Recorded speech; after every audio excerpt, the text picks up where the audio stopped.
करते हैं। क्या कहता है चैप्टर नंबर 17। चैप्टर नंबर 17 कहता है यदि आपको किसी आदमी ने कोई चेक दिया। अच्छा, चैप्टर नंबर 17 केवल चेक पर लागू हो रहा है। चैप्टर नंबर 17 में जो दिया गया चेक है वो भी क्या, एक विनिमय पत्र ही है। क्योंकि जब हमने बिल ऑफ एक्सचेंज की डेफिनेशन देखी तो बिल ऑफ एक्सचेंज की डेफिनेशन नहीं, सॉरी, जब चेक की डेफिनेशन देखी तो हमने कहा कि चेक भी एक तरह का बिल ऑफ एक्सचेंज है। इस चेक से मैं वापस बिल ऑफ एक्सचेंज में जाता हूँ और बिल ऑफ एक्सचेंज से वापस प्रोमिसरी नोट में जाता हूँ। तो प्रोमिसरी नोट अपने आप को इस बात की एक्सेप्टेंस दिए जाने का आधार है कि साहब मैं आपको इतने रुपए या तो इस तारीख पे और या फिर आपकी डिमांड पर दिए जाने के लिए तैयार हूं, आप आ जाना, मांग लेना। अच्छा, promissory note, bill of exchange और चेक समय के साथ ये कागजी व्यवहार का लेन देन क्यों शुरू हुआ? इससे पहले हम बात करें, जब व्यवहार की पुरानी बात थी तब केवल और केवल किसके माध्यम से लेन देन हुआ करता था? कैश के माध्यम से। समय के साथ कैश का लिया दिया जाना या फिर कैश को एक्सेप्ट करना या फिर मना करना थोड़ा मुश्किल होने लगा। जैसे कि मान लो मैं पाली से दिल्ली जा रहा हूँ किसी माल को लेने के लिए और मुझे चाहिए 50, मतलब एक पुरानी बात कर रहा हूँ, 50,000 या 1 लाख रुपए, तो उनको कैरी करना बहुत मुश्किल हुआ करता था। आप लोगों ने कभी सुना होगा या फिर आप लोग भी कभी बात करते होंगे कि कभी हमारे मम्मी पापा, सॉरी पापा या दादा वगैरह बाहर कहीं जाया करते थे तो एक है ना, एक बेल्ट सिलवाना पड़ता था। वो बेल्ट कैसा होता है? कपड़े का, जिसमें हम नोट की गिड्डी डाल सकते हैं। नोट की गिड्डी एक हो सकता है, 10 की नोट की गिड्डी हो, 20 की हो, 50 की हो, 100 की हो। तो वो नोट की गिड्डी डालकर शर्ट के अंदर पहने हुए बनियान के नीचे बेल्ट की जगह पर उसको हम लोग ऐसे बांध देते, उसमें कैश डाला हुआ था। ट्रेन में सफर कर रहे हैं, सो गए, उसको ही बांध के, अदरवाइज चोरी हो जाए तो लेने के देने पड़ जाए। तो इस तरह से हमें कई सारी तरह की समस्याएं आने लगी। हालांकि उसके बाद में एटीएम वगैरह आ गए, पर फिर भी कैश को कैरी करना हमारे लिए मुश्किल था, ट्रांजैक्शन करना हमारे लिए मुश्किल था। तो एक कंसेप्ट डेवलप हुआ कि साहब आप हमको लिख कर दे दो, उस लिख कर दिए जाने में आप ये एक्सेप्ट कर लो कि साहब मैं आपको देने के लिए तैयार हूं। तो इस तरह से कैश के ट्रांजैक्शन को हटा के हमने नेगोशिएबल इंस्ट्रूमेंट्स का मतलब एक रिटन डॉक्यूमेंट है। नेगोशिएट का मतलब हो गया क्या? नेगोशिएट का मतलब क्या समझा? अधिकारों का अंतरण करने वाला लिखित दस्तावेज हो गया, ये नेगोशिएबल इंस्ट्रूमेंट। इस नेगोशिएबल इंस्ट्रूमेंट के आगे एक कंसेप्ट अभी और आ गया बेटा, जिसको हम कहते हैं नेट बैंकिंग। अब मतलब चेक का लेना देने की भी जरूरत नहीं है, केवल उसकी दुकान पर गए, स्कैन किया, पैसे अकाउंट टू अकाउंट ट्रांसफर हो गए। या तो ऐसा हो सकता था मैं 400 रुपए का सामान खरीदूं, उसको 400 रुपए का चेक लिख कर दिया, बैंक जाता, बैंक करके इस तरह का काम करता। पर अब मैंने कैसे साधारण सा काम हो गया, स्कैन किया, पेटीएम करो, 400 रुपए प्राप्त हो गया। कहानी ट्रांजेक्शन खत्म, पूरे का पूरी बात खत्म। जो इलेक्ट्रॉनिक ट्रांजैक्शन आने के बाद से नेगोशिएबल इंस्ट्रूमेंट का ट्रांजैक्शन हो सकता है समय के साथ बहुत ज्यादा घटा है, बहुत कम ट्रांजैक्शन होने लगे। इसकी वैलिडिटी को मतलब इसमें किए जाने वाले जो ट्रांजैक्शन थे उसको कुछ कम किया है, पर कुछ हद तक हम अभी भी बाउंड है। तो क्यों ऐसे कागजी दस्तावेजों का लेना देना एग्जिस्टेंस में आया? क्योंकि कैश का, रोकड़ का लिया दिया जाना हम लोगों के लिए मुश्किल होता रहा था। तब फिर हमने promissory note, bill of exchange और नेगोशिएबल इंस्ट्रूमेंट है, नहीं सॉरी चेक, इन 3 चीजों का एग्जिस्टेंस में लाने की शुरुआत की। हालांकि ये क्या है? नेगोशिएबल इंस्ट्रूमेंट है। क्या नेगोशिएबल इंस्ट्रूमेंट केवल ये 3 ही है या इसके अलावा भी नेगोशिएबल इंस्ट्रूमेंट बहुत सारे हैं? हाँ, इनके अलावा भी नेगोशिएबल इंस्ट्रूमेंट बहुत सारे हैं, पर ये जो एक्ट है, इस एक्ट से में केवल और केवल ये 3 नेगोशिएबल इंस्ट्रूमेंट, 3 इंस्ट्रूमेंट ही गवर्न होते हैं। तो नेगोशिएबल इंस्ट्रूमेंट में कौन कौन से इंस्ट्रूमेंट है जिसमें नेगोशिएबल इंस्ट्रूमेंट एक्ट 1881 लागू हो रहे हैं? Promissory note, bill of exchange और चेक। क्या इनके अलावा भी नेगोशिएबल इंस्ट्रूमेंट्स है? हाँ, मौजूद है, पर उनके ऊपर ये वाला एक्ट लागू नहीं होता। एक एग्जांपल है जिसको हम कहते हैं हुंडी के नाम से, उस हुंडी का था, और भी कई सारे एग्जांपल हो सकते होंगे। अब वापस हम आ गए promissory note, bill of exchange और चेक। बिल ऑफ एक्सचेंज और प्रोमिसरी नोट की डेफिनेशन में थोड़ी सी डिफरेंसेस बता रहा था। जो प्रोमिसरी नोट है वो अपने आप में एक एक्सेप्टेंस है कि साहब ये तारीख दे दी मैंने, या फिर आपको लिख दिया कि डिमांड जब की जाएगी तब मैं आपको पैसा दे दूंगा। वो क्या है? एक एक्सेप्टेंस है अपने आप की।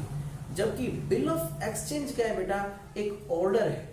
ऑर्डर का मतलब मैं पाई का मतलब हो गया कि मैं यदि लिख रहा हूं तो मैं तो हो गया ड्रॉवर, किसके हक में लिख रहा हूं? ऋतिक के हक में लिख रहा हूं, ये हो गया पाई का मतलब जिसको हक में पेमेंट हो रहा है। और बिल ऑफ एक्सचेंज के लिए मैंने क्या कहा था कि साहब यदि मैं खुशवीर से किसी ट्रांजैक्शन से 2 लाख रुपए मांगता हूं और मैंने ऋतिक को लिख कर दिया कि साहब आप है ना खुशवीर से ले लेना, तो मैं क्या ऑर्डर दे रहा हूं खुशवीर को, it is order to Khushveer. क्या ऑर्डर दिया जा रहा है कि on the demand of Hrithik you will pay 50,000 rupee to the Hrithik. तो ऋतिक कौन है इसमें, पाई, मैं कौन हूं, ड्रोवर, और पैसा लिया किससे जाएगा, ये कौन है, ड्रोविंग, है ना, ड्रोवर, पाई और ड्रोविंग। ये गया इसके ऊपर, इन्होंने कहा कि अच्छा अच्छा बिल ऑफ एक्सचेंज है, ठीक है। क्या था, ऑर्डर था। यदि खुशवीर उस बात से मानने के लिए तैयार है तो उसी बिल ऑफ एक्सचेंज पर अपनी एक्सेप्टेंस करके साइन करेगा। अतः खुशवीर अब उस पर क्या बन गया है, एक्सेप्टर बन गया है। तो बिल ऑफ एक्सचेंज और प्रॉमिसरी नोट में क्या अंतर है, प्रॉमिसरी नोट एक एक्सेप्टेंस है, एक स्वीकृति है अपने दायित्व की, जबकि बिल ऑफ एक्सचेंज क्या है, ऑर्डर है किसी को पैसा दिए जाने के लिए। पर यही ऑर्डर तब फाइनल होता है जब ड्रोवर ड्रोवी क्या कर रहा है, उसके ऊपर अपनी एक्सेप्टेंस दे रहा है। ऐसा तो मैं हर किसी के हक में लिख दूंगा, तो हर किसी के हक में लिखने से वो उसको पेमेंट थोड़ी दे देगा जब तक कि ड्रोवी उसको एक्सेप्ट नहीं कर लेगा।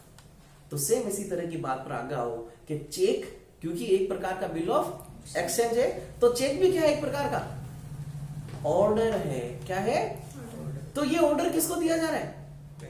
अच्छा, बिल ऑफ एक्सचेंज और चेक में हमने क्या डिफरेंस देखा था कि जब बिल ऑफ एक्सचेंज में जो ड्रॉवी था, वो ड्रॉवी क्या बन जाता है, एक आदमी बैंक बन जाता है, तो वही बिल ऑफ एक्सचेंज क्या बन जाता है, चेक बन जाता है। तो यदि मैं एक चेक लिखकर ऋतिक को दे रहा हूं, कह रहा हूं कि मेरे बैंक से जाकर इस चेक को बुना लेना, तो इसका मतलब यह है कि मैं उसकी चेक की रिसिप्ट पर चेक को नहीं, उसको बैंक को ऑर्डर दे रहा हूं कि यदि ये ऋतिक आपके पास में आता है या तो इस तारीख के पास या फिर एक डिमांड के ऊपर, तो फिर आप ऋतिक को इतना पेमेंट मेरे हक में से दोगे, तो मैं क्या कर रहा हूं, बैंक को ऑर्डर कर रहा हूं। तो क्या बैंक उस पर एक्सेप्ट कर रही है क्या, बैंक तो कभी एक्सेप्टर होती नहीं है, जबकि बिल ऑफ एक्सचेंज में तो हमने देखा एक्सेप्टर है। क्या बैंक एक्सेप्टर होती है या फिर बैंक एक्सेप्ट करती है, तो इसका जवाब यह है कि बैंक ने जो चेक बुक आपको इश्यू कर रखी है उसमें एक्सेप्टर का फॉर्मूला ऑलरेडी जनरेट कर रखा है, नीचे लिख रखा है state bank of India, bank of Baroda, national bank of Punjab, ये क्या है, उसकी खुद की एक्सेप्टेंस है। तो माने बिल ऑफ एक्सचेंज क्रिएट किए जाने के बाद में एक्सेप्टेंस दी जा रही है, जबकि चेक में ऑलरेडी एक्सेप्टेंस दी गई, जबकि है दोनों ऑर्डर। समझ रहे हैं, बिल ऑफ एक्सचेंज में हमेशा ड्रॉवी हो गई, ड्रॉवी क्या कह रहे हो, बिल ऑफ एक्सचेंज में ड्रॉवी हो गई, ड्रॉवी का होना ही होना है। आप दोनों में अगर तो ये तो पाई है, हाँ। मैं ड्रॉवर हूँ, हाँ। और ये आपको ही देना इसको पैसा, कुछ फिर है ही नहीं इसमें, आप हाँ। किसी से मांगते ही नहीं। हाँ, तो देखो याद रखना, बिल ऑफ एक्सचेंज में या तो 2 पार्टी भी हो सकती है या 3 पार्टी भी हो सकती है। अब यदि मैं ही इनको बिल ऑफ एक्सचेंज दे रहा हूं, तो एक्चुअली वो बिल ऑफ एक्सचेंज क्या बन जाएगी, प्रोमिसरी नोट बन जाएगा। क्यों, तो क्योंकि हमने प्रोमिसरी नोट में इस चीज को हम ऑलरेडी देख रहे हैं, तो फिर हम इसमें जो बिल ऑफ एक्सचेंज में जो ड्रॉवर है उसको हमेशा हमने ड्रॉवर खुद ही ड्रॉवी बन रहा है, तो फिर ये ट्रांजेक्शन किस में इंक्लूड हो जाएगा, प्रोमिसरी नोट में। जबकि बिल ऑफ एक्सचेंज हमेशा बिल ऑफ एक्सचेंज रहेगा, जो कि 3 पार्टियों के बीच में है। समझ गए, चेक, बिल ऑफ एक्सचेंज और ये इन तीनों में फर्क समझ गए। अब हम एक बात करते हैं जिसको हम कहते हैं, 3 अलग अलग कंसेप्ट हैं। एक तो है किसी भी चेक का धारक, जिसको हम कहते हैं बेरियर, एक है होल्डर, सॉरी एक तो है वाहक, वाहक का मतलब होता है बैरियर, जो उसको बियर कर रहा है, लेकर जा रहा है। एक है होल्डर जो कि है धारक, और एक है holder in due course, HDC। इन 3 में क्या अंतर है, एक को मैं शब्द दे रहा हूं वाहक, एक को शब्द में दे रहा हूं होल्डर धारक, और एक को मैं शब्द दे रहा हूं होल्डर इन ड्यू कोर्स। इसका मतलब हो गया सम्यक अनुक्रम धारक। समझ रहे, 3 बातें हैं। नंबर 1 वाहक, दूसरा बैरियर होल्डर, और वो barrier holder and holder in due course. क्या फर्क है इन तीनों में। मान लो मैंने एक चेक लिखा, किसके नाम लिखा, मेरे को किसी आदमी को 50,000 रुपए देने थे, मैंने उस चेक पर 50,000 रुपए लिख रखा है, किसी आदमी का नाम नहीं लिखा, मेरा साइन सिग्नेचर कर दिया, किसी कल वो आएगा तो उसका नाम लिख कर मैं उसको चेक दे दूंगा। अच्छा, चेक भी बहुत अलग अलग तरह के होते हैं, याद रखना। एक चेक होता है जो कि अकाउंट उसके बैंक के काउंटर पर जाकर दिया जाएगा और बैंक उसको तुरंत कैश में भुगतान दे देगा, तो उसको हम कहते हैं सेल्फ का चेक। जिस किसी को भी दिया मैंने खुशवीर को दे दिया कि लो साहब खुशवीर तुम्हारा, है ना। तो खुशवीर गया। अच्छा क्या खुशवीर को ही जाना जरूरी? नहीं, मैंने खुशवीर को दे दिया चेक, खुशवीर से चोरी हो गया, वो तुम्हारे पास में पहुंच गया और आप चले गए, क्योंकि अकाउंट में तो पे है नहीं। किसमें है? वो कोई भी आदमी जो डिमांड करेगा उसके डिमांड पर वो चेक दे होगा। दीपक लेके चला गया और उससे 50,000 रुपए बुना ली। तो ये जो चेक होता है जिसको हम कहते हैं सेल्फ का चेक, वो थोड़ा सा कहना हम लोगों के लिए मुश्किल होता है कि साहब, अच्छा इसमें हम लोग अमूमन ट्रांजेक्शन करते नहीं है। क्यों नहीं करते? कि हो सकता है कई बार किसी, अच्छा इसका ट्रांजेक्शन करना क्यों जरूरी हो जाता है? जैसे कि मान लो ऋतिक 50,000 रुपए मांग रहे हैं मुझसे, मैंने कहा भाई तुम्हारा खाता बताओ। कि सर मेरा खाता तो है नहीं। अब इसके पास खाता नहीं है और मुझे उसको क्या देना है? 50,000 रुपए देने हैं, पर मेरे पास अभी कैश नहीं। तो फिर मैं एक चेक बनाऊंगा जिसमें लिख दूंगा सेल्फ। गया, चेक उठाया, चेक से चेक वहां पर जमा कराया, उसके पैसे उठाए और पैसे लेकर घर चला गया। तो ये क्या है? सेल्फ का चेक। एक चेक होता है जो चेक अकाउंट में पे होता है, जिसको हम कहते हैं अकाउंट पेड। उसके लिए हम क्या करते हैं? चेक के कॉर्नर पे 2 तिरछी लाइन बना देते हैं। और एक चेक होता है वो केवल और केवल उसी के बैंक में ही वापस डिसऑनर होता है। जैसे कि देखो, सॉरी डिसऑनर नहीं, उसको अपन क्या कर रहे हैं?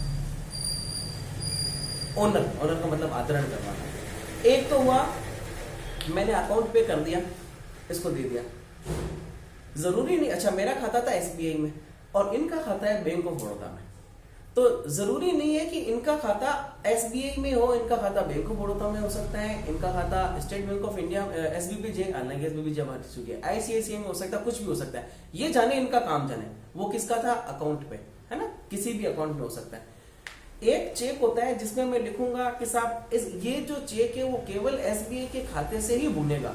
तो सामने वाले आदमी के लिए कौन से बैंक में खाता होना जरूरी है? SBI के बैंक में, जब भी जाकर वो होगा। अच्छा मान लो एक चेक है और उस चेक पर मैंने नाम लिख दिया इसका, और इनको वो चेक यश को देना है और ये कहना है कि सर ये जो 50,000 रुपए वो आरिफ साहब के खाते से मैं नहीं उठाएगा, तू उठा लेना क्योंकि तुम मुझसे 50,000 रुपए मांगते हो। तो क्या ऋतिक इस चेक को उसको ट्रांसफर कर सकता है? तो जवाब है हाँ, उसको ट्रांसफर किया जा सकता है। यदि ऋतिक उसके पीछे लिख देता है आई एंडोर्स इट टू यश और नीचे अपने सिग्नेचर कर देता है, मैंने ये जो खाता है वो किसको एंडोर्स कर दिया? यश को एंडोर्स कर दिया। तो अब यश अपने खाते से जाएगा, उस पैसे को उठा लेगा। यश को जीतू को देने, तो यश उसी चेक के नीचे लिख देगा I endorse this cheque to the Jeetu. अब जीतू को गया। और जब मैं उसी को स्पेसिफाइड कर देता हूं कि ये इसी व्यक्ति को ही जाएगा, तो अब उस पर एंडोर्समेंट नहीं हो सकता है। तो अलग अलग तरह की फाउंडेशन, अलग अलग तरह के चेक, तो एक ही, उस पर फॉर्मेलिटीज अलग अलग। अब मैं सवाल कह रहा था वापस से, धारक, होल्डर, सॉरी बैरियर, होल्डर और होल्डर इन ड्यू कोर्स में क्या अंतर है? मैंने एक चेक लिखा, किसके नाम का? मेरे घर पे कोई आदमी काम कर रहा है, मेरे को किसी बच्चे की ट्यूशन की फीस देनी है, चेक तो लिख दिया पर उस पर नाम नहीं लिखा। एक आदमी आया मेरे घर पर, वो आदमी वो चेक चोरी करके लेकर चला गया, 50,000 रुपए का चेक था, लेकर चला गया। क्या वो चोर उस आदमी, उस बैंक, उस खाते का एंटाइटल रखने का हकदार है? बिल्कुल नहीं, क्योंकि कोई भी आदमी उन्हीं पैसों का हकदार हो सकता है जो उसकी स्वयं के, किसी दूसरे का नहीं हो सकता। ये इलीगल ट्रांजैक्शन हो जाएगा। तो ये जो आदमी है चोर ना तो उसका होल्डर है ना उसका होल्डर इन ड्यू कोर्स है। होल्डर इन ड्यू कोर्स कोई आदमी कब बनता है? जब किसी आदमी ने कोई चेक किसी गुड फेथ में या फिर किसी कंसिडरेशन के एवज में प्राप्त किया। कौन कौन सी दो बातें हैं?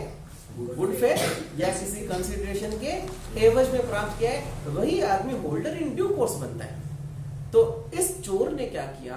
एक मोबाइल की दुकान पर गया, 50,000 रुपए का मोबाइल खरीदा और इस चेक पर उस मोबाइल के प्रोपराइटर का नाम लिखकर वो चेक उसको दे दिया।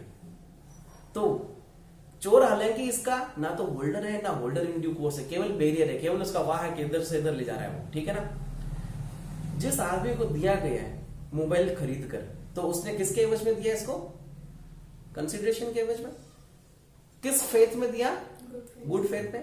क्या ये दोनों बातें फुलफिल हो रही है? तो ये जो वो जो मोबाइल की दुकान वाला है वो आदमी क्या बन गया? इसका holder in due course, HDC बन गया, होल्डर इन ड्यू कोर्स बन गया। क्या वो होल्डर इन ड्यू कोर्स जब ये बैंक खाते में लगा रहा है, ये जो चेक खाते में लगा रहा है, और ये चेक किसका था? चेक किसका था? मेरा था। और यदि पैसे उसको शिफ्ट नहीं होते हैं तो क्या वो जो बैंक का मालिक है मेरे खिलाफ क्या नेगोशिएबल इंस्ट्रूमेंट एक्ट के सेक्शन 138 की कार्रवाई शुरू कर सकता है? तो जवाब आएगा हाँ, यकीनन कर सकता है, क्योंकि वो जो आदमी था वो इस चेक का होल्डर इन ड्यू कोर्स था। होल्डर इन ड्यू कोर्स का मतलब विद कंसिडरेशन प्राप्त किया है, इस गुड फेथ में प्राप्त किया है कि ये चेक उसी आदमी का है जिस आदमी के द्वारा दिया गया है। चोरी का है या नहीं है, चीटिंग का है या नहीं, इस बात से कोई फर्क नहीं पड़ता। तो होल्डर इन ड्यू कोर्स कौन है? होल्डर इन ड्यू कोर्स वो आदमी जिसने गुड फेथ में या फिर नहीं, गुड फेथ प्लस इस कंसिडरेशन के साथ में प्राप्त किया है, वो चेक लगाता है और वो चेक डिसऑनर हो जाता है मेरे अकाउंट से, तो फिर वो मेरे खिलाफ इस तरह की कार्रवाई कर सकता है, याद रखना। पर क्या ये जो आदमी है चोर, वो चोर उस बैंक को उसको खाते में लगा दे और वो डिसऑनर हो जाए, तो क्या ये चोर मेरे खिलाफ इस तरह की कार्रवाई कर सकता है क्या? या फिर नेगोशिएबल इंस्ट्रूमेंट एक्ट के सेक्शन 138 की कार्रवाई कर सकेगा? नहीं कर सकेगा। क्यों नहीं कर सकेगा? एक बात मान लेते हैं, चलो गुड फेथ में भी है, चोर ने बैंक ने गुड फेथ में दे दिया, पर दूसरा जो लीगल ड्यूटी है कंसीडरेशन नहीं है, तो चेक वही 138 की कार्रवाई किए जाने के लिए पर्याप्त माना जाएगा जो कंसीडरेशन और गुड फेथ के साथ में प्राप्त हुआ। विदाउट कंसीडरेशन को हम माप नहीं मान सकते। यदि मैं आपसे 50,000 रुपए उधार ले रहा हूं और आप मुझसे एक चेक लिखवा के ले रहे हो, तो केवल और केवल चेक आपने दे दिया, ले लिया मुझसे, और मैं और आप है ना, मैंने ये 50,000 रुपए की एंट्री आपके खाते में कोर्ट के सामने प्रूफ नहीं कर पाए।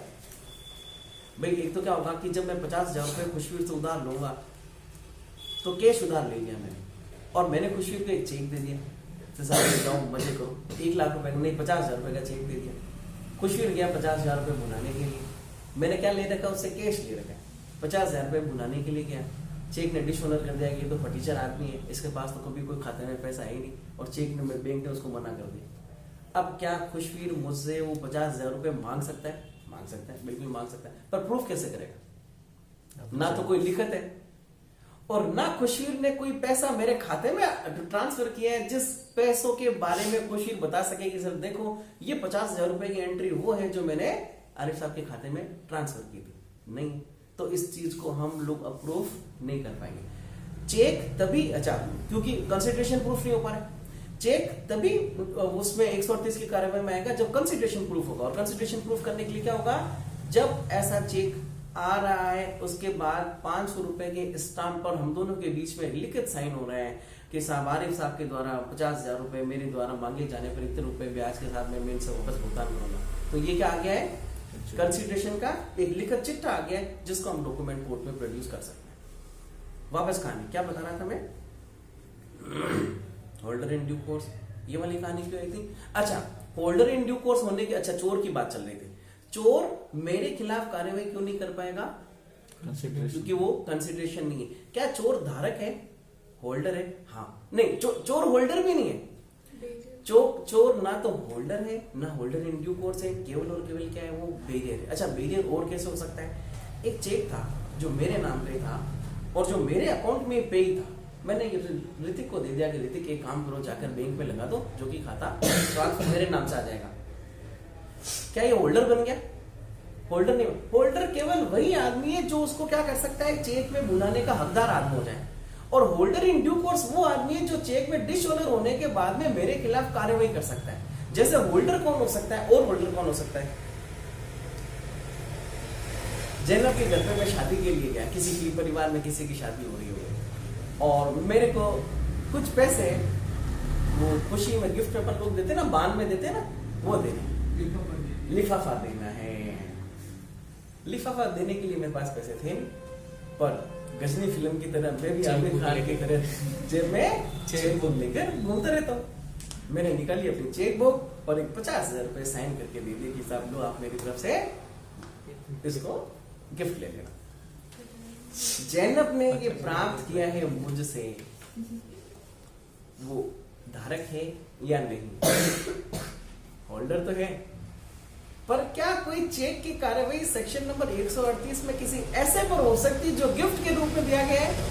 नहीं, चेक जैनब होल्डर जरूर है पर होल्डर इन ड्यू कोर्स नहीं है। मेरा चेक जब भुनाने के लिए यश हुआ गया है तो ये ना तो होल्डर इन ड्यू कोर्स है ना होल्डर है, ये क्या है, केवल और केवल चोर क्या है? वाहक। केवल और केवल बेरियर है, वाहक भी नहीं, सॉरी वाहक है, ना तो होल्डर है ना होल्डर इन ड्यू कोर्स है। समझा पाया? बात समझ में आ गई?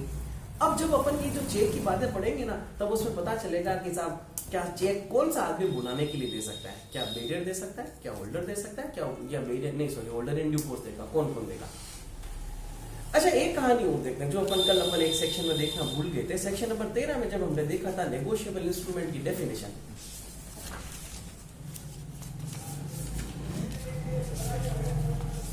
क्या है डेफिनेशन? 13 में है ना? हाँ, क्या है? नेगोशिएबल इंस्ट्रूमेंट से या तो आदेशानुसार या वाहक को देय वचन पत्र, विनिमय पत्र या चेक अभिप्रेत है। तो स्पष्टीकरण है, हाँ, वह वचन पत्र, विनिमय पत्र या चेक आदेशानुसार देय है जिसका ऐसे देय होना अभिव्यक्त हो या जिसका किसी विशिष्ट व्यक्ति को देय होना अभिव्यक्त हो और जिसमें अंतरण को प्रतिषिद्ध करने वाले शब्द या यह आशय उपदर्शित करने वाले शब्द की अंतरणीय नहीं है, अंतर्विष्ट न हो। एक मिनट बेटा, मैं क्या बताना चाह रहा हूँ। पराक्रम में लिखित में ऐसा नहीं है कि सब पराक्रम में लिखित वो है जो कि पराक्रमित कर दी गई है, ऐसा कुछ नहीं लिखा हुआ। एक बार ये देखो तो पराक्रमण में पराक्रमण में एक मिनट रुको तो। जबकि वचन पत्र, विनिमय पत्र या चेक किसी व्यक्ति को ऐसे अंतरित कर दिया जाता है कि वह व्यक्ति उसका धारक हो जाता है, तब वह लिखित पराक्रमित कर दी गई है। ये एक अच्छा इंपॉर्टेंट बिंदु है बेटा, याद रखना। नेगोशिएशन किसको करे? हालांकि नेगोशिएशन को इन्होंने ना डिफाइन नहीं किया। देखो, नेगोशिएबल इंस्ट्रूमेंट में तो इन्होंने बता दिया कौन कौन से इंस्ट्रूमेंट पर लागू होगा, इन तीन चीजों पर। और नेगोशिएशन क्या है? जब इसका क्या लिखा अंतरित कर दिया जाता है तो वह व्यक्ति उसको धारक हो जाता है, तब वह लिखित पराक्रमित कर दी जाती है, ऐसा कहा गया है।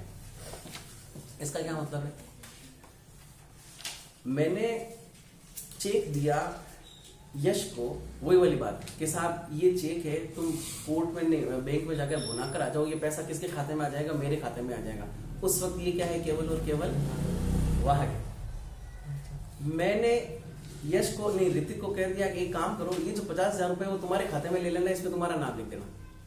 तो ये वाहक अब क्या बन गया उसका? होल्डर। क्या कह रहे हैं कि जब अंतरिती क्या बन जाता है उसका? होल्डर बन जाता है, तो कहा जाएगा दस्तावेज नेगोशिएट किया गया है, नेगोशिएशन किया। जब किसी इंस्ट्रूमेंट का, इन तीनों में से किसी इंस्ट्रूमेंट का अंतरिती उसका वाहक बन जाता है, सॉरी इसका वाहक उसका क्या बन जाता है? धारक बन जाता है, तो कहा जाएगा कि वो क्या हो गया? उसका नेगोशिएशन हो गया। इसका मतलब ये है कि मैंने अपने अधिकारों का ट्रांसफर उसको कर दिया है। और जब हमने नेगोशिएशन की इंस्ट्रूमेंट की डेफिनेशन देखी थी तो सबसे पहले क्या लिखा था? एक ऐसा दस्तावेज जिसके माध्यम से अधिकारों का अंतरण किया जाता है। तो जब ऐसे अधिकार का अंतरण अंतरित होल्डर, तो कहा जाएगा कि क्या हो गया है? नेगोशिएशन हो गया है, पराक्रमण हो गया है। क्लियर है? अब चले हम आगे सेक्शन नंबर 138। ये कुछ नॉर्मल सी बात थी। जब आप मेरा ये वीडियो वापस से देख रहे हो तो एक नोट और एक किताब और कॉपी वापस से लेकर बैठे, तो उसमें ये डिफरेंसेस को देखें और ये बातें क्या है क्या नहीं है इसी को क्लियर करके चलें। हालांकि इन चीजों का अभी अपना यदि जब अपन चैप्टर नंबर 17 पढ़ेंगे, सेक्शन नंबर 138 से जो शुरू हो रहा है, इससे इसका कोई लेना देना नहीं है, पर फिर भी एक जनरल इंफॉर्मेशन है ना। दूसरी बेटा ये क्या कह रहे हैं? चेक अनादरण क्या कह रहे हैं साहब? पहले अपन एक छोटा सा यूनिट प्रोसेस देख रहे हैं, इसमें क्या क्या बातें दी गई, क्या क्या बातें नहीं दी, उसके बाद में हम डेफिनेशन में उनके सेक्शंस करेंगे। क्या थोड़ी गर्मी है क्या? बाहर तो यार 138 क्या कह रहा है, या फिर अपन इसकी जनरल कहानी देखें तो वो क्या कह रहा है? ये यूं कहना चाह रहा है चैप्टर नंबर 17 केवल चेक पर लागू है। क्या चेक विनिमय पत्र है? पर क्या सभी विनिमय पत्र चेक है या सभी चेक विनिमय पत्र है? सभी चेक विनिमय पत्र। मगर सभी विनिमय पत्र चेक नहीं। तो मतलब कई सारे विनिमय पत्र अलग भी होंगे और हमारा चेक अलग बात है। तो चेक के ऊपर इस तरह की लायबिलिटी दिए जाने का कारण ये है कि पैसों का लिया दिया जाना सिविल कार्यवाहियों में थोड़ा मुश्किल हो रहा था, इसलिए हमने क्या किया, उसके ऊपर क्रिमिनल लायबिलिटी इंपोज की कि यदि कोई आदमी पैसा नहीं देता है तो उस पर इतने साल की सजा और इतने रुपए तक का जुर्माना भी इंपोज किया जा सकता है। तो हालांकि ये अधिकारों का ट्रांसफर है, जैसे कि हम सीआरपीसी 125 में पढ़ रहे हैं। मांग किसकी कर रहे हैं? मेंटेनेंस के अधिक, भरण पोषण के अधिकारों की मांग कर रही है, पर कार्यवाही कर कौन रहा है? क्रिमिनल जो क्रिमिनल कोड कर रही है। सेम उसी तरह से जिस तरह से कि domestic violence, protection of womens from domestic violence act 2005 में भी पढ़ा, बात तो किसकी चल रही है? अधिकारों की। किस आपकी ये जो एक्ट है वो महिलाओं को एम्पावर किए जाने के लिए है या प्रोटेक्ट किए जाने के लिए? तो जवाब आएगा प्रोटेक्ट किए जाने के लिए, एम्पावर किए जाने के लिए नहीं। कौन सा प्रोटेक्शन? वो राइट्स जो ऑलरेडी उनको क्रिएटेड कर रखे हैं। तो जब अधिकारों की बात चल रही है तो डोमेस्टिक वायलेंस में बात किसके पास में जानी चाहिए थी? सिविल कोर्ट के पास, जबकि सुन कौन रहा है? क्रिमिनल कोर्ट सुन रहे हैं, फर्स्ट क्लास जुडिशियल मैजिस्ट्रेट सुन रहे हैं। ठीक है, सेम इसी तरह से कि साहब का लेन देन तो कौन सा है? सिविल, लाइबिलिटी कौन सी है? अतः जज साहब ने कोर्ट कौन सी इसको ट्रायल करेगी? Criminal court. वापस आता है, चेक कौन सा होगा जिस चेक को अपन सेक्शन नंबर 138 की कार्रवाई कर सकते हैं? क्या विद कंसिडरेशन होना चाहिए या विदाउट कंसिडरेशन भी हो सकता है? जब विद कंसिडरेशन हो रहा है तभी तो वो आदमी ड्यू कोर्स नहीं, होल्डर इन ड्यू कोर्स हो रहा है। विदाउट कंसिडरेशन तो होल्डर इन ड्यू कोर्स तो नहीं हो रहा, मगर होल्डर जरूर हो रहा है। होल्डर होने का मतलब है वो आदमी बुलाने के लिए अप्लाई कर सकता है, यदि वो डिसऑनर हो रहा है तो फिर उसके ऊपर कार्रवाई नहीं कर सकता। तो सेक्शन 138 क्लियर कह रहा है कि वही चेक पर 138 की कार्रवाई होगी जो प्रतिफल के एवज में या फिर किसी लीगल डेप्ट को उतारने के लिए 50,000 रुपए मांगे थे आपसे, मैंने आपको चेक दिया, उसकी लिखत है आपके पास में 50,000 रुपए की। अब आप ये 50,000 रुपए क्यों कर रहे हो? मतलब 50,000 रुपए की मांग क्यों कर रहे हो मुझसे? क्योंकि आपका मुझ पर डेप्ट है, वो डेप्ट उतारने के लिए। क्या वो चेक एक कंप्लीट डेप्ट उतारने के लिए हो सकता है या पार्शियल डेप्ट भी हो सकता है? जाहिर सी बात है, वो डेप्ट पार्शियल भी हो सकता है और कंप्लीट डेप्ट भी हो सकता है। विद कंसिडरेशन होगा और डेप्ट को उतारने के लिए होगा। मान लो मैंने खुशवीर को एक चेक दिया कि साहब ये 50,000 रुपए उस काम के जो तुमने मेरे घर में मरम्मत करने के लिए दिए, 50,000 रुपए का चेक दे दिया। और अच्छा, सबसे पहले मैं एक बहुत इंपॉर्टेंट बात पर ही डिस्कस कर लेता हूं, बाकी की बातें बाद में हो जाएगी तो भी ठीक है। एक इंपॉर्टेंट बात ये कह रही है कि साहब चेक दिया है मुंबई से मुझे, क्यों दिया? क्योंकि मैंने उसको कोई ऑनलाइन क्लास में पढ़ाई थी, हमारा कोई कॉन्ट्रैक्ट हुआ था कि साहब 50,000 रुपए फाइन होंगे, नहीं हो जाएंगे। पूरा कोर्स हो गया, उसने मेरे को 50,000 रुपए भेजा है, 50,000 रुपए का चेक भेजा है अकाउंट में पे करने के लिए। अब अकाउंट में पे करने से तो मतलब है मेरा किसी भी खाते में अकाउंट है तो मैं अकाउंट में पेश कर सकता हूँ। मैंने वो 50,000 रुपए का चेक पाली की कोर्ट में, नहीं सॉरी, बैंक में प्रेजेंट कर दिया और पाली की बैंक ने मेरे को ये लिख कर दे दिया कि साहब इनके खाते में या तो अनसफिशिएंट बैलेंस है, इनसफिशिएंट, या तो इनसफिशिएंट, अभी नहीं तो नलिनी बोलेगी सर आई आपको आई का यू का आपको बहुत बड़ी प्रॉब्लम है, या तो क्या है इनसफिशिएंट बैलेंस है, या फिर उस आदमी ने कह रखा है कि मेरे खाते में भले कितने रुपए हो मगर 40,000 रुपए से आप किसी को विड्रॉ करने की परमिशन नहीं दोगे। तो मतलब उसने क्या किया, इंटेंशनली मुझे स्टॉप कर रखा है, स्टॉपिंग टू पे, है ना। या तो अनसफिशिएंट बैलेंस है, 50,000 रुपए से कम है, या 50,000 रुपए से ज्यादा तो है मगर फिर भी उसको मना कर रखा है इस तरह की बात को करने का, या फिर एक पूरी हिरार्की बना रखी है। इन कारणों के आधार पर आपका चेक डिसऑनर हो जाता है, बैंक ने मेरे को रिपोर्ट दे दी। तो अब मेरा सवाल यह है कि मैं कौन से कोर्ट में, मतलब कौन से शहर के कोर्ट में जाकर इस संबंध में कंप्लेंट पेश करूंगा? क्या मुंबई की कोर्ट में या पाली की कोर्ट में? कोर्स ऑफ एक्शन तो यहाँ अराइज हुआ है, कोर्स ऑफ एक्शन अराइज हुआ, पर ट्रांजैक्शन तो वहां भी तो हुआ था। तो दोनों जगह कर सकते हैं, कहीं पे भी जहाँ वो रह रहा है। 2018 से पहले रूप कुमार सिंह दशरथ वर्सेज रूप सिंह राठौड़, है ना, या दशरथ रूप सिंह राठौड़, एक ऐसा ही केस है 2018 का। उससे पहले ये कहानी थी कि साहब जुरिडिक्शन उस कोर्ट को होगा जिस कोर्ट में ड्रोवर रह रहा है, ड्रोवी नहीं, पाई नहीं। इसके बाद में ऐसा भयंकर अमेंडमेंट किया, ऐसा खतरनाक चेंज किया कि साहब 1 साल तक हमें चेक से रिलेटेड कार्यवाही सब रोकनी पड़ी, क्योंकि उसमें साफ सुप्रीम कोर्ट ने कह दिया कि चेक जो कि अकाउंट पे है उसका जुरिडिक्शन वो कोर्ट होगा जिस जुरिडिक्शन में पाई रह रहा है।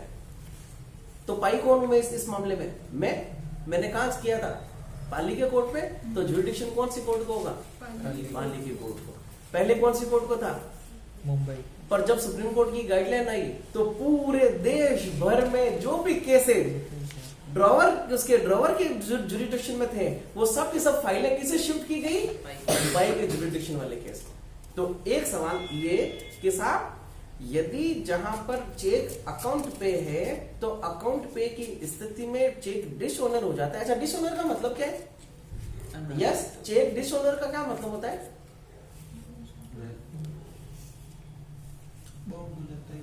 बाउंड नहीं, बाउंस हो जाता है। बाउंस बोला सर, बाउंस। आपने बाउंस से बोला? हाँ। डिसऑनर का मतलब है मैंने चेक लगाया पर उन्होंने कह दिया कि साहब ये आप खुशी ने आपको 50,000 रुपए देने की बात कही थी पर उसके खाते में तो 50,000 ही नहीं। या जैनब को मैंने 50,000 रुपए दिए, जैनब गई राजी राजी के हिसाब से मेरे को 50,000 रुपए दे के आए पर खाते में मेरे इतने 50,000 रुपए का पैसा चेक क्या हो गया? डिसऑनर हो गया। ऐसी स्थिति में हम लोग क्या हो जाएंगे? मायूस हो जाएंगे। अगर यार हमने तो विश्वास देके बात कही थी, उन्होंने मेरे जैनब कहेगी कि सर मैं तो आपने तो मेरे दिल को रखने की बात कही, ऐसा कोई होता है क्या? फिर मैं भी सोचूंगा कि ऐसा भी कोई होता है क्या 50,000 रुपए दे तो ये जो मायूसी है, जो नाराजगी है वो इंटेंशनली थी, मतलब आपको किए जाने की बात इंटेंशनली थी, इसीलिए इसको क्या किया गया है। अच्छा, मान लो मेरा इंटेंशन नहीं भी हो, माने कि साहब मेरा ऐसा इंटेंशन नहीं था कि आप लोगों को वो चेक 50,000 रुपए का अनादरित हो या नहीं, इसका मेरा कोई इंटेंशन नहीं है, क्या इसके बावजूद भी मेरी लायबिलिटी बनेगी या नहीं बनेगी? तो ये कह रहे हैं कि साहब intention does not matter in this section number 138 में। आपका चाहे इंटेंशन हो या नहीं हो, आपके द्वारा दिया गया चेक डिसऑनर हो गया, मान लिया जाएगा कि आपका इंटेंशन हाँ। लायबिलिटी फिर भी स्ट्रिक्ट लायबिलिटी। क्या कह रहे हो? बढ़िया, 138 बढ़िया है सेक्शन। हाँ 138 बढ़िया, डोमेस्टिक वायलेंस भी बढ़िया। मैं कल देखूंगा कितना। वापस चालू करते हैं। क्या सवाल था? सबसे इंपॉर्टेंट सवाल को डिस्कशन किया। जब अकाउंट पे है तो वहां की कोर्ट का जुरिडिक्शन होगा जिस कोर्ट पे चेक प्रोड्यूस किया गया। अच्छा, चेक एक तरह का और भी तो हो सकता है। कौन सा? सेल्फ, जिसमें क्या होगा, वही आदमी पैसा ले सकता है जिस आदमी को पैसा दिया गया। ऐसी स्थिति में जुरिडिक्शन किस कोर्ट का होगा? मुंबई की कोर्ट ने मुझे एक चेक भेजा है, मुंबई के एक व्यक्ति ने मुझे एक चेक भेजा है जो अकाउंट पे नहीं है, सेल्फ पे है। ठीक है, सिर्फ आपको ही होगा, बाकी किसी और को नहीं होगा। कैश आएंगे, मेरे पास में कैश आएगा, अकाउंट में नहीं आएगा। तो उस चेक को चाहे मैं पाली में पेश करूं चाहे मैं मुंबई में पेश करूं, यदि वो डिसऑनर हो जाता है, जुरिडिक्शन कौन सी कोर्ट का रहेगा? जो ड्रॉवर लिखने वाले है उसके खाते का रहेगा। क्योंकि सेल्फ वाले में ऐसा डिफाइन नहीं किया जाएगा कि साहब किसके हाथ में दिया गया था चेक। हो सकता है वो चोरी का भी हो सकता है वो किसी दूसरे आदमी को पहुंच जाए, या हो सकता है मैंने किसी दूसरे आदमी को दे दिया हो। तो ऐसी स्थिति में जुरिडिक्शन कौन सी कोर्ट को है? ड्रॉवर को। ड्रॉवर जहां ड्रॉवर रहता है उस चेक को, और अकाउंट पे है तो जहां पाई रह रहा है उस कोर्ट को। अच्छा, कोर्ट कौन सी है इसमें? कौन सी कोर्ट ट्रायल करेगी? जिसको अपन एनआई कोर्ट कहते हैं। और एनआई कोर्ट कौन होता है? ऐसा जो कि फर्स्ट क्लास जुडिशियल मजिस्ट्रेट या मेट्रोपॉलिटन मजिस्ट्रेट के पद के नीचे का रैंक की नहीं है। क्या कहा? Khushbir, first class judicial magistrate, metropolitan magistrate के रैंक की नीचे की कोर्ट है। इसका मतलब क्या है? Second class. इसके ऊपर वाले सब कर सकते हैं, पर अमूमन कौन करेगा? फर्स्ट क्लास जुडिशियल मजिस्ट्रेट और मेट्रोपॉलिटन मजिस्ट्रेट ट्रायल करेगा। पाली में ऐसा मुकदमा करना है तो हमें पाली के फर्स्ट क्लास जुडिशियल मजिस्ट्रेट की कोर्ट में जाना पड़ेगा। देख रखा होगा कि एनआई कोर्ट के पास एनआई कोर्ट की पावर कौन से मजिस्ट्रेट आपके पास में होगी? First class judicial magistrate. यदि यही मामला जोधपुर का है और जोधपुर क्योंकि मेट्रो एरिया है तो वहां पर फर्स्ट क्लास जुडिशियल मजिस्ट्रेट तो नहीं बैठेगा। कौन बैठेगा? Metropolitan magistrate. तो वहां के एमएम साहब को जाएगा मामला। समझ गए? वापस आते हैं हम लोग कि साहब मुझे चेक दिया किसी भी आदमी ने, या फिर मैंने आप में से किसी भी आदमी को चेक दिया, आपने चेक उसको कैश अकाउंट पे या फिर सेल्फ पे होने के लिए आपने लगाया, पर बैंक ने आपको मना कर दिया कि साहब उनके खाते में पर्याप्त राशि नहीं है, या पर्याप्त राशि तो है पर आरिफ साहब ने इतना रुपए देने का मना किया हुआ है, और आपका चेक इस तरह से करके डिसऑनर कर देते हैं। तो फिर अब आपके पास में क्या रास्ता है? क्या रास्ता है? सीधा कोर्ट जाओगे? एक मिनट आता हूँ, है ना। डिसऑनर हुआ, आपके पास में क्या रास्ता है? क्या अपन सीधा कोर्ट में भागेंगे? नहीं। सूचना देंगे उसको पहले। अच्छा, चेक कितने समय में लगाएंगे अपन? 3 महीने के अंदर भाई पहले 6 महीने था के साथ, 3 महीने। जिस दिन आपको चेक दिया गया है, जिस दिन से चेक पर तारीख है, उस तारीख के 6 महीने के अंदर अंदर आप कोर्ट में उसमें लगाओगे, बैंक में लगाओगे। पर अब कितना समय कर दिया है? 3 महीने। 3 महीने का समय कर दिया कि साहब आपको ऐसा चेक दिए जाने के 3 महीने के अंदर अंदर वो चेक आपको कहाँ प्रोड्यूस करना है? बैंक के सामने। और यदि बैंक आपको वो डिसऑनर करके दे देती है, ठीक है, कॉज ऑफ एक्शन अराइज हो गया है, नहीं अभी कॉज ऑफ एक्शन अराइज नहीं हुआ, डिसऑनर करके दे दिया, और वो सामने वाला आदमी आपको पैसे भी नहीं दे रहा है, तो अब आपके पास में क्या रास्ता है? एक काम करो, इससे पहले कि एक बार डिसऑनर होने के बाद अगले 3 महीने और निकल जाए, उसको फिर चेक में बैंक में दे दो, वो फिर डिसऑनर कर देगा। अगले 3 महीने निकलने के बाद फिर उसको चेक बैंक में प्रोड्यूस कर दो, वो फिर 3 महीने का दे देगा। इस तरह से करके हम हमारे चेक की नोटिस दिए जाने की अवधि को बारंबार बढ़ाते जा रहे हैं। भाई हम लोग बैंक को चेक नहीं, सॉरी, चेक को बैंक में बार बार प्रोड्यूस क्यों कर रहे हैं? कि साहब सामने वाले आदमी ने हमें ये विश्वास दिलाया कि अब पेश कर दो, अब आपका पेमेंट आ जाएगा, अब कैश कर दो, अब आपका पेमेंट आ जाएगा। तो ऐसा 3 महीने खत्म होने से पहले पहले यदि मैं उसको चेक को बारंबार लगाता जा रहा हूं, तो इसका मतलब है चेक तो वैलिड है। भैया पिछला डिसऑनर कब हुआ था? 2 महीने पहले हुआ था, अब मैंने 2 महीने बाद वापस लगा दिया इस गुड फेथ में। तो अब जो डिसऑनर हो रहा है वो इस 2 महीने के बाद में हो रहा है, पहले के 2 महीने के बाद में नहीं। हालांकि गिनती में तो 4 महीने आ गए, मगर अभी कितने महीने हुए? 2 महीने। अब मैंने फिर भी अभी तक सामने वाले आदमी को नोटिस नहीं दिया है, तो इससे पहले कि नोटिस की अवधि निकले आप वापस क्या कर दो? लगा दो चेक। हम लोगों के पास में क्या आधार है? क्या होना चाहिए? बात की थी, उन्होंने कहा सर 2 महीने के बाद में लगा देना। तो इसी तरह से करके हम सामने वाले आदमी को नोटिस दिए जाने का समय सीमा बढ़ा सकते हैं। पर याद रखना, यदि किसी भी आदमी को चेक दिए जाने के बाद 3 महीने पूरे हो चुके हैं, चेक पर जो तारीख लिखी हुई, चेक पर तारीख थी 1 जनवरी, आज 1 अप्रैल 2024 हो चुके हैं, तो अब वो चेक आप भले ही उसमें लगाओ, डिसऑनर होता है, मोर डिसऑनर हो गया, तो अब आपका सेक्शन नंबर 138 लागू नहीं होगा, क्योंकि 138 कह रहा है कि आपको यदि 138 की कार्यवाही में आना है तो कितने समय के अंदर चेक लगाना है? 3 महीने के अंदर। 3 महीना खत्म हो गया, तो क्योंकि वो जो चेक था वो केवल चेक नहीं था, वो एक बिल ऑफ एक्सचेंज भी है ना, तो उसकी सेक्शन नंबर 138 की कार्यवाही किए जाना तो बंद हो गया। बिल ऑफ एक्सचेंज है उसकी तो कार्यवाही करें, और बिल ऑफ एक्सचेंज और प्रोमिसरी नोट के एवज में हम क्या कार्यवाही कर सकते हैं? किसी आदमी के विरुद्ध सिविल कार्रवाई कर सकते हैं। तो वही चेक अब बिल ऑफ एक्सचेंज का काम करते हुए सिविल कार्रवाई करने का हकदार हो जाएगा। अदरवाइज क्या लाइबिलिटी बना सकते थे आप? Criminal liability. समझ रहे? यस समझ रहे? वापस आ गया था।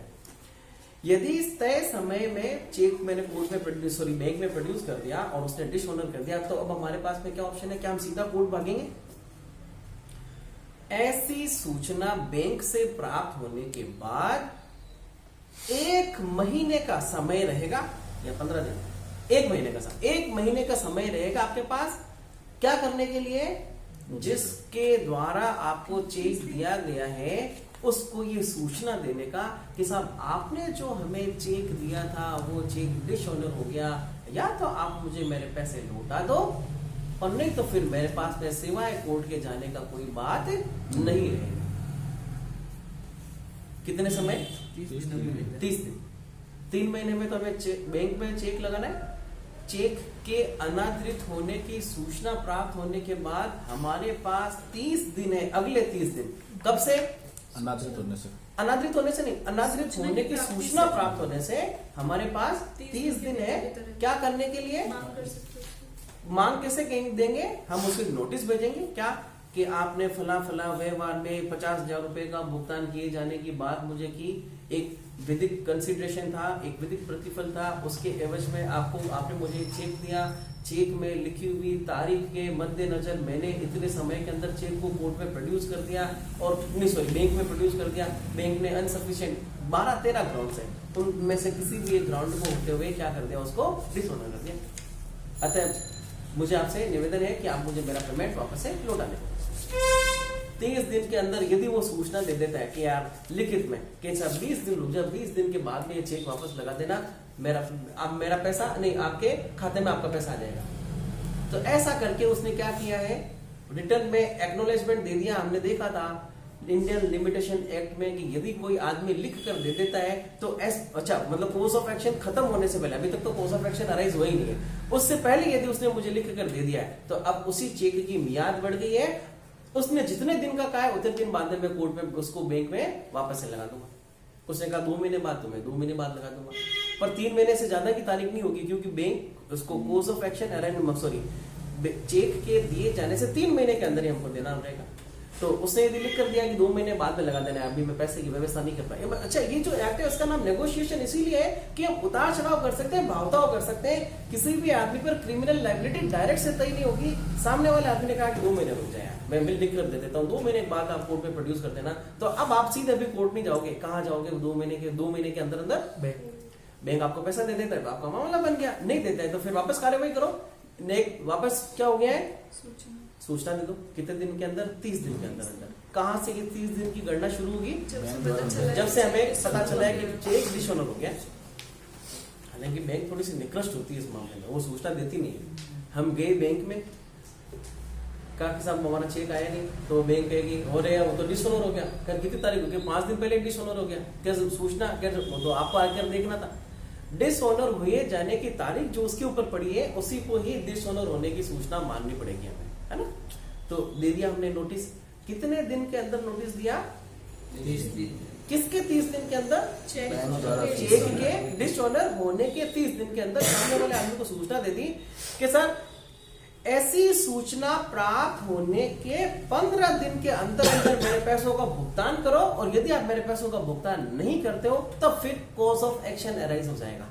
कॉज ऑफ एक्शन का मतलब विवाद विषय अराइज हो जाएगा, जिससे कि मैं कोर्ट में जाकर आपके विरुद्ध कार्रवाई कर सकता हूं।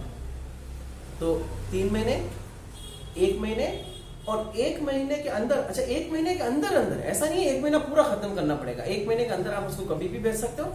हाँ, 30वें दिन तक भी भेज सकते हो। अब भेजा, उसको डिलीवर हुआ, डिलीवर होने की डेट भी हमारे पास में आ जाएगी, क्योंकि ऐसा नोटिस हम कैसे भेजते हैं? विद एक्नॉलेजमेंट भेजते हैं। रजिस्टर्ड एडी का मतलब होता है एक्नॉलेजमेंट करवाना। एक्नॉलेजमेंट का मतलब क्या होता है? क्या होता है एक्नॉलेजमेंट का मतलब? कि साहब मैंने आपको कोई लेटर भेजा, उस लेटर के साथ मैं एक पोस्ट कार्ड भी भेजूंगा।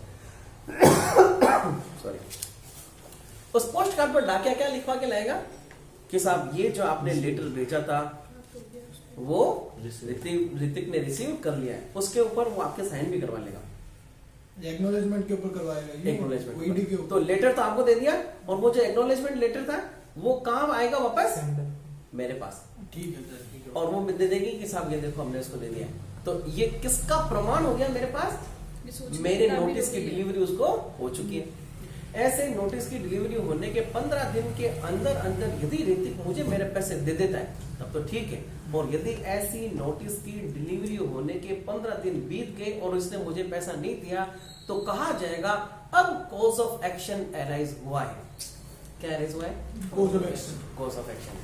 तो कॉज ऑफ एक्शन किसके संबंध में अराइज होता है? या तो विवाद विषय किसी कोर्ट में दावा दर्ज किए जाने के लिए होता है, या कॉज ऑफ एक्शन कोई भी कोर्ट में नहीं, पुलिस थाने में एफआईआर दर्ज करने के लिए होता है। ये जो कार्यवाही है जो हम देख रहे हैं वो किसी लाइबिलिटी तो क्रिमिनल है, पर कार्यवाही क्या है? सिविल है। इसलिए आप मान के चलना कि इस अधिनियम में हुए अपराध कभी कॉग्निजेबल ऑफेंस नहीं है, हमेशा कंपाउंडिंग ऑफेंस ही है। क्या है? कॉग्निजेबल ऑफेंस नहीं, संज्ञेय अपराध नहीं है, शमनीय अपराध है। लिख रखा है कि साहब इस अधिनियम में तहत किए गए अपराध क्या होंगे? शमनीय होंगे। तो यदि वो लिख देता कि संज्ञेय अपराध है, लिख देता कॉग्निजेबल ऑफेंस है। कॉग्निजेबल ऑफेंस कब हुआ है? जब उसने आपको ऐसा पैसा देने का मना कर दिया, या 15 दिन के अंतर्गत उसने जवाब नहीं दिया, कॉज ऑफ एक्शन अरेंज हो गया। इसका मतलब हुआ है कि आपके विरुद्ध कौन सा ऑफेंस क्रिएट हुआ है? Cognizable offence. और जैसे ही कॉग्निजेबल ऑफेंस होता तो हमारे पास क्या अधिकार होता? पुलिस थाने में हम एफआईआर दर्ज करवा सकते हैं। सेक्शन नंबर 154 सीआरपीसी ये कहता है कि यदि कोई कॉग्निजेबल ऑफेंस कमिट हुआ है तो आप एफआईआर दर्ज करवा सकते हो। पर क्योंकि ना तो ये कॉग्निजेबल ऑफेंस है और ना हम एफआईआर दर्ज करवा पाएंगे, तो फिर हमारे पास क्या ऑप्शन है? कोर्ट में परिवाद दर्ज किए जाने का अधिकार है। क्या? कंप्लेंट, वाद पत्र नहीं है। कंप्लेंट शब्द का इस्तेमाल किया है, ये वही कंप्लेंट है जो सीआरपीसी के सेक्शन नंबर 2D में पढ़ते हैं। क्या पढ़ते हैं? लिखित या मौखिक, और इसका परिवाद कौन सा होगा? सेम इसी तरह से एक परिवाद पेश करता है सेक्शन नंबर 199 के सब सेक्शन नंबर 2 में। कौन? Public prosecutor. कब? डिफेमेशन की स्थिति में। किसके? ऐसे मोस्ट इंपोर्टेंट आदमियों की डिफेमेशन की स्थिति में। किसके समक्ष? कोर्ट ऑफ सेशन के समक्ष। तो कोर्ट ऑफ सेशन क्या कॉग्निजेंस ले लेगा? 209 में सीधे कॉग्निजेंस ले लेगा सेक्शन 193 में। 193 209 में तो कमिट किया जा रहा है, तो 209 में सीधा कॉग्निजेंस ले सकता है court of session without committal that matter. वापस समझ रहे हम लोग? थोड़ी सी 1-2 मिनट की बात और करेंगे फिर खत्म। क्लास कितने मिनट की होगी बेटा? देखो 45 मिनट, 50 मिनट से ज्यादा नहीं करेंगे, फिर ये भारी पड़ जाता। अनीता देखेगी तो अनीता कहेगी क्या सर 50 मिनट से ज्यादा तो मैं कंसंट्रेट नहीं कर पाऊंगा। हो सकता है जीतू भी देखा, मैं रिकॉर्डिंग तो करना चाह रहा था, हमने रोका क्यों? हो सकता है है ना। हाँ चलो आगे की कहानी। अपन कुछ मैथमेटिक्स देख रहे हैं। 3 महीने 30 दिन 15 दिन के बाद में भी ये दिन ही देता है, तो कॉज ऑफ एक्शन अरेंज हो गया। अब ये कॉज ऑफ एक्शन अरेंज हो गया तो क्या कहेगा कि आप जिंदगी में कभी भी परिवार पेश कर सकते हो, या वो भी कोई ना कोई समय देगा कि इतने समय के अंदर ही आपको परिवार पेश करना है। तो 3 साल कितने समय के अंदर ऐसा कॉज ऑफ एक्शन अराइज होने के 30 दिन के अंदर अंदर हम कोर्ट में कंप्लेंट पेश कर सकते हैं, परिवार पेश कर सकते हैं। तो जब चेक बाउंस होता है और बैंक की गलतियों से अपन के पास नहीं आता है चेक 30 दिन के अंदर अंदर लिमिटेशन के अंदर, तो फिर अपन क्या कर सकते हैं? क्या कर सकते हैं बताओ भाई? बैंक के ऊपर दवा करो। ये आपकी जिम्मेदारी है कि साहब आपको ध्यान रखना। और मान लो रिश्वत हो भी जाए तो एक काम करो, इस चेक को वापस लगा दो। बैंक से नोटिस देती है सर? क्या चीज? बैंक नोटिस देती है? बैंक नोटिस नहीं देती, बैंक तो इन्फॉर्मेशन देती है कि आपका चेक वो भी आप डिसऑर्डर हो चले गया। तो अच्छा, वो भी जाकर पूछे। हाँ, उस आदमी ने चेक को क्या, बैंक को क्या दिया है? ऑर्डर दिया है, क्योंकि बिल ऑफ एक्सचेंज एक ऑर्डर होता है। क्या कहा कि साहब मैं तुम्हें ऑर्डर देता हूँ कि मेरे इस क्लाइंट को आप 50,000 रुपए का भुगतान करो। मैसेज नहीं आता है सर? जैसे अगर चेक पे होता है तो नहीं, मैसेज आता है? नहीं आता है, वो एक अलग बात है साहब, वो एक पूरा ट्रांजेक्शन अलग है। आपको जागरूक रहना पड़ेगा कि साहब आपका चेक हुआ है या नहीं हुआ, अगले दिन जाकर पता करो। सो बैंक भी नोटिस भेजती है कि कस्टमर नोटिस होता है चेक तो फिर तो मैसेज आता है। वो एक नोटिस और एक इन्फॉर्मेशन में क्या अंतर है? नोटिस तो सर ऐसा घर पे जाएगा उसके और सूचना से इन्फॉर्मेशन भी तो घर पे ही जाएगी बेटा, बाहर बाजार में कभी जाएगी। नोटिस का मतलब केवल इतना है कि किसी इन्फॉर्मेशन में कानूनी प्रभाव आ जाता है तो वही इन्फॉर्मेशन सूचना बन जाती है, नहीं सॉरी नोटिस बन जाता है। बाकी नोटिस भी तो क्या इन्फॉर्मेशन ही सर। अच्छा, मैं आपके घर पे मेरे भतीजे की शादी का कार्ड देने के लिए आ रहा हूँ, तो मैं आपको क्या करने के लिए आ रहा हूँ? इन्फॉर्मेशन देने, आपको नोटिस देने नहीं आ रहा हूँ कि साहब आपको नोटिस दिया जाता है, ऐसा नहीं। खाता बनाए रखता है। एक्चुअली वो इन्फॉर्मेशन भी नहीं है, वो तो एक इन्विटेशन है। इन्फॉर्मेशन से भी नीचे स्तर का कोई जो बात है वो है आमंत्रण पत्र, नोटिस इन्फॉर्मेशन इन्विटेशन। बहुत बड़ा फर्क है। प्रॉमिस भी हो सकता है, मैसेज भी हो सकता है। हाँ समझ है क्या हो रहा है, कहाँ कर रहे हैं स्लिप, कुछ सवाल है क्या? समझे हम लोग? इसी तरह की बात आ गई, कॉज ऑफ एक्शन अरेंज हो गया और इस मजिस्ट्रेट साहब ने कॉग्निजेंस ले लिया। सीआरपीसी के कौन से सेक्शन में मजिस्ट्रेट कॉग्निजेंस लेता है? Section number 190। 190 में कितने सेक्शन? 2 है। 1 और 2। 1 क्या कहता है, 2 क्या कहता है? एक में तो डायरेक्ट क्या कहता है? 190 का 1 और 2 क्या क्या कहता है? लोगों को तो पता है कि इन कंडीशन पे एक में तो यह है कि अगर साक्ष्य खुद जो कंप्लेंट उपस्थित होकर दे रहा है और मजिस्ट्रेट ने अगर परीक्षा कर ली है तो फिर ऐसे ही है। परीक्षा नहीं की जाएगी उसकी, अगर खुद ने दी है परिवार तो उनकी परीक्षा नहीं की जाएगी। First class judicial magistrate cognizance ले रहा है। किन किन आधारों पर? कंप्लेंट पर, पुलिस रिपोर्ट पर और सुनो सो वो हाँ अच्छा वो मतलब 190 के याद आ गया। बी और सी, और फिर ब्लू में लिख रखा है सेकंड क्लास में जब Second तक class। हाई कोर्ट ऑथराइज नहीं करेगी या सीजेएम में पता कौन नहीं कौन लिखा हुआ बताओ? सीजेएम होगा या फिर CJM second class judicial magistrate को करेक्ट करता है, याद रखो यार, अपडेट करो। तो इसमें कॉग्निजेंस कौन ले रहा है? फर्स्ट क्लास जुडिशियल मैजिस्ट्रेट ले रहा है, परिवार पेश हुआ और कॉग्निजेंस ले लिया। क्या फर्स्ट क्लास जुडिशियल मैजिस्ट्रेट किसी मैटर को कमिट किए जाने का इंतजार करेगा? नहीं, फर्स्ट क्लास जुडिशियल मैजिस्ट्रेट को कमिट किए जाने की कोई जरूरत नहीं, वो सीधे से कॉग्निजेंस ले सकता है। अब आज का अंतिम सवाल, उसके बाद में कल पढ़ेंगे। यदि कॉग्निजेंस ले लिया गया है तो ऐसे मामले में कौन से ट्रायल करेगा मैजिस्ट्रेट साहब की कोर्ट? किसमें? समन, अच्छा मतलब परिवार हो गया, ट्रायल कौन सी करेगा? समरी ट्रायल करेगा, समन ट्रायल करेगा, वारंट ट्रायल करेगा, प्रोडक्शन ट्रायल करेगा, कौन सी? Summary trial. और समरी ट्रायल सीआरपीसी के कौन से प्रोविजन में दे रखे हैं? 260 से 265 260 से 265। एक सवाल बताओ दीपक, समरी ट्रायल, अच्छा दीपक को दीपक तो बोलते हैं, अच्छा सवाल है नहीं? हाँ, अच्छा सर। दीपक को क्या बोलते हैं? सेक्शन नंबर 260 से 265 में जब समरी ट्रायल किया जा रहा है फर्स्ट क्लास जुडिशियल मजिस्ट्रेट के द्वारा या सेकंड क्लास जुडिशियल मजिस्ट्रेट के द्वारा, क्या कर सकता है? समरी ट्रायल कर सकता है जब हाईकोर्ट उसको सीजेएम मैक्सिमम कितनी सजा दी जा सकती है समरी ट्रायल के समय? 6 महीने, बताओ। 3 महीने। 3 महीने। क्या second class judicial magistrate trial कर सकता है समरी ट्रायल यदि उसको हाईकोर्ट ने ऑथोराइज ऑथराइज किया है। सेकंड क्लास जुडिशियल मजिस्ट्रेट कौन सा मैटर्स की समरी ट्रायल करेगा? जिसमें 6 महीने से ज्यादा की सजा नहीं दे सकते। Second class judicial magistrate summary trial करके कितने समय की सजा दे सकता है? जाहिर सी बात है, वो भी 3 महीने। अब सवाल इसमें ये कि जब इसमें समरी ट्रायल की जा रही है तो फर्स्ट क्लास जुडिशियल मजिस्ट्रेट कितनी सजा दे रहा है? 2 वर्ष। 2 वर्ष है, 1 वर्ष है? 2 वर्ष। अमेंडमेंट हो गया।